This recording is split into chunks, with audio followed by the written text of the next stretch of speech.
올해 3월 28일에 출시될 예정인 더 퍼스트 버서커 카잔의 데모 버전이 지난 17일 공개되었습니다. 예전부터 소식이 들려올 때마다 개인적으로도 꽤 기대했던 작품인데요. 과연 이번 데모 버전으로 우리는 카잔에 대한 기대치를 충족시킬 수 있을까요? 카잔 데모 짧은 리뷰 시작합니다. 자, 먼저 세계관인데요. 모두 아시겠지만 던전 앤 파이터 IP를 사용하고 있죠. 이 던전 앤 파이터의 스토리에서 카잔이라는 인물을 주인공으로 하고 있는 겁니다. 제가 던파 세계관에 대한 지식이 부족한 것도 사실이지만 그가 왜 추방을 당했는지, 오지마는 누구인지, 펠로스 제국은 무엇인지 아직 데모만 공개된 상태에서 알 수는 없었습니다. 그런데 좀 찾아보니까 던파 유니버스라는 사이트로 보다 구체적인 이야기를 제공하고 있습니다. 3월 정식 출시까지 기다리는 동안 이런 자료를 읽어보면서 던파의 세계관에 몰입하는 것도 게임을 기다리는 좋은 방법이 되겠습니다. 카잔의 전체적인 시스템은 소울을 지향합니다. 네, 소울라이크죠. 이쯤 되면 소울라이크도 좀 지겨운데, 그쵸? 카잔에는 다음과 같은 소울의 특징이 있습니다.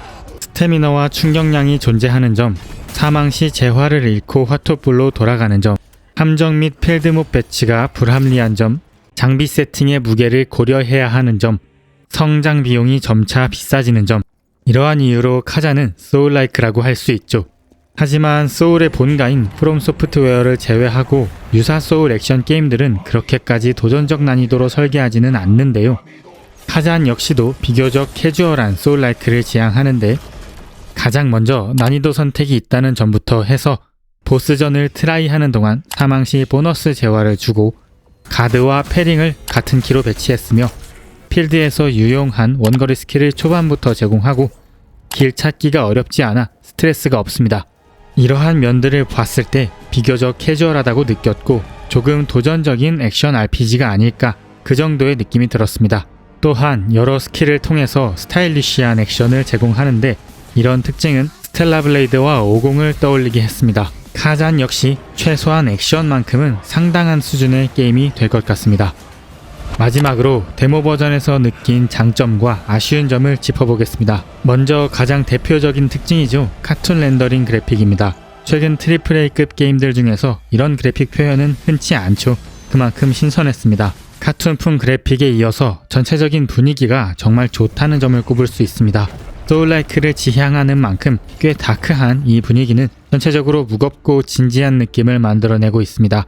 제작진이 어떤 세계를 그리려고 하는지 충분히 알겠더라고요. 패드 지원이 훌륭합니다. 손맛 좋습니다. 아직 데모 버전이라 평가하긴 좀 이르지만 이 정도면 준수하다고 느껴졌습니다. 조금 아쉬운 점으로 성우의 연기가 애매합니다. 더빙 측면에서 스텔라 블레이드나 카잔이나 비등비등한 것 같습니다. 카잔이 조금 더 나은 느낌이 들기도 하는데 성우의 연기가 더 낫다는 게 아니라 게임과 잘 어울려서입니다.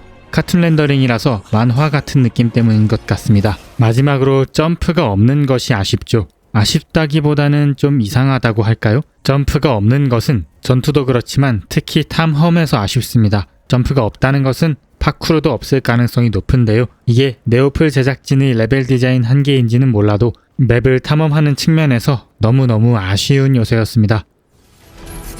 데모 버전을 공개하는 것이 꼭 성공으로 이어지지는 않겠지만 데모 버전을 공개한다는 것은 곧 자신이 있다는 겁니다. 스텔라 블레이드는 자신있게 데모를 공개했고 엄청난 반응을 이끌어냈죠. 검은 신화 50은 데모를 공개하지 않았지만 정식 출시 후 큰 성공을 거뒀습니다. 과연 퍼스트 버서커 카잔은 어떤 길을 걷게 될까요? 개인적인 느낌으로 데모에서 이 정도 퍼포먼스라면 기대해 볼만하다고 생각합니다. 데이브 더 다이버, 산나비, 피해 거짓, 스텔라 블레이드에 이어 퍼스트 버서커 카잔이 좋은 모습을 보여주길 바랍니다. 그럼 더 퍼스트 버서커 카잔 짧은 리뷰 여기서 마칩니다. 감사합니다.